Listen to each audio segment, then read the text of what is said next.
राधे राधे दोस्तों। आज मैं आपको जैसा अन्न वैसा मन एक कहानी सुनाना चाहती हूँ। एक बार किसी गांव में एक महात्मा सत्संग कर रहे थे। तभी कहीं से एक चोर आकर सत्संग में बैठ गया। महात्मा के सत्संग का इतना प्रभाव हुआ कि चोर को अपने पाप कर्मों से घृणा होने लगी। सत्संग समाप्त होने के बाद चोर महात्मा के पास गया और अपने पापों के प्रायश्चित का उपाय पूछने लगा। महात्मा जी ने बोल दिया, जाओ गंगा स्नान कर आओ, तुम्हारे पाप धुल जाएंगे।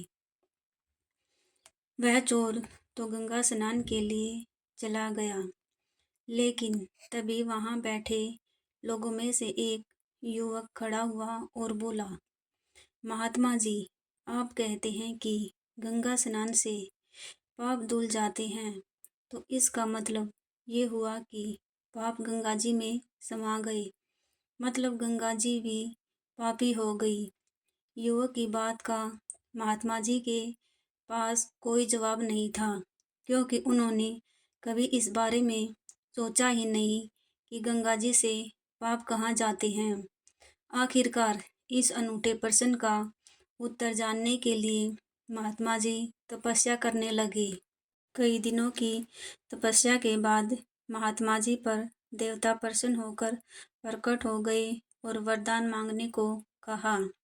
महात्मा जी ने कहा, भगवान, मुझे अपने एक प्रश्न का उत्तर चाहिए कि गंगा में धोया गया पाप कहाँ जाता है। देवता अपने मन में मग्न, उन्हें भी पता नहीं कि गंगा में धोया पाप कहाँ जाता है। अतः देवता बोले, चलो गंगा जी से ही पूछ लेते हैं। और दोनों गंगा जी के पास पहुँचे। महात्मा जी ने गंगा जी से प्रश्न किया, हे शीतल और परम पवित्र जल की अधिपति माँ गंगे, कृपया करके आप हमें बताओ कि अनगिनत लोग आप में जो पाप धोते हैं, उनसे क्या आप भी पापी हो जाती हो। गंगा जी ने प्रसन्नता से कहा, भला मैं क्यों पापी हुई, मैं तो अपना सारा जल पापों सहित समुद्र को समर्पित कर देती हूँ। उसके बाद उन पापों का समुद्र देवता क्या करते हैं, ये उन्हीं से पूछो। देवता महात्मा को लेकर समुद्र के पास गए और बोले, हे जल सिंधु, माँ गंगे अपने संपूर्ण जल के साथ जो पाप आपको अर्पित देती है, उनसे क्या आप पापी होते हैं। सागर ने कहा, मैं तो अपना संपूर्ण जल सूर्य के ताप से भाप बनाकर बादलों में परिवर्तित कर देता हूँ, इसलिए भला मैं क्यों पापी हुआ।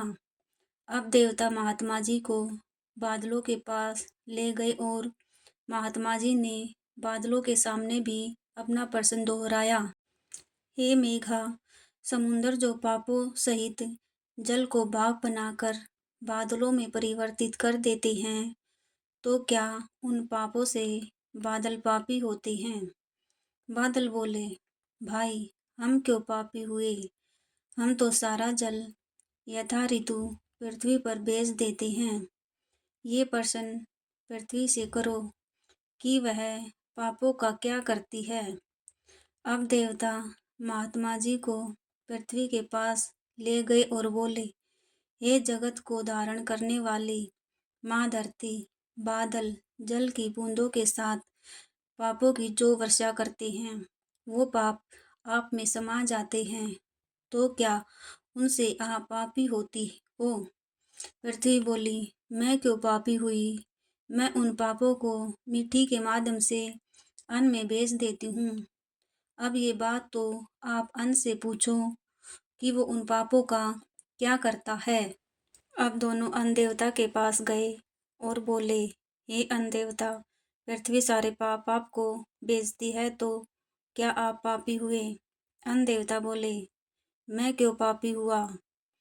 जो मनुष्य मुझे जिस मन स्थिति की ओर वृत्ति से उगाता है या प्राप्त करता है, जिस मन स्थिति और वृत्ति से बनाया और खिलाया जाता है, उसी मन, स्थिति और वृत्ति के अनुरूप मैं पापों को उन मनुष्यों तक पहुंचा देता हूँ, जिसे खाकर उन मनुष्यों की बुद्धि भी वैसी ही पापी हो जाती है, जो उनसे उनके कर्मों का फल देने वाले कार्य करवाती है।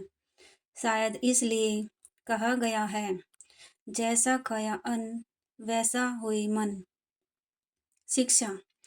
यह कहानी कितनी सच है, ये महत्वपूर्ण नहीं, बल्कि इसमें से एक बड़े महत्वपूर्ण सत्य को उद्घाटित किया गया है। पाप कर्मों को गंगा जी में धोने का मतलब है मन को पाप कर्मों से मुक्त करना। यदि मन में पाप और अपवित्रता है, तो गंगा जी में धोया पाप अन्न के माध्यम से फिर से हमें ही मिलने वाला है, क्योंकि अन्न को जिस वृत्ति से कमाया और बनाया जाता है, उससे वैसे ही संस्कार बनते हैं। दोस्तों, अगर आपको हमारी ये कहानी अच्छी लगी हो तो हमारे चैनल को सब्सक्राइब करें और वीडियो को लाइक शेयर ज़रूर करें। धन्यवाद।